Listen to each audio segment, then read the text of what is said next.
في عند واحد؟ يعني انت جاي ميدان التحرير من غير البطاقه؟ انا معيش بطاقه.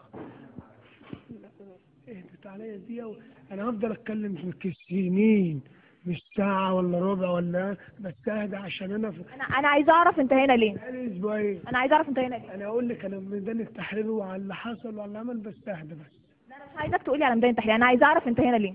انا قاعد هنا ليه؟ مخطوف. مخطوف. اسمع بس، ده انا اقول كلام بس اللي يفهم. صلى على النبي.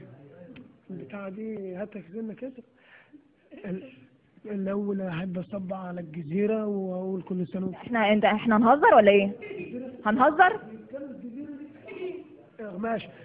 بسم الله الرحمن الرحيم. مصر هتفضل طول عمرها مصر زي ما هي. انا عايزه اعرف دلوقتي الاستاذ بيقول عليكم بتسرقوا. هل انتوا فعلا بتسرقوا الناس في الميدان؟ عايزة تسرق الناس دي، عايزة. طيب نحن سنكتفي بهذا القدر من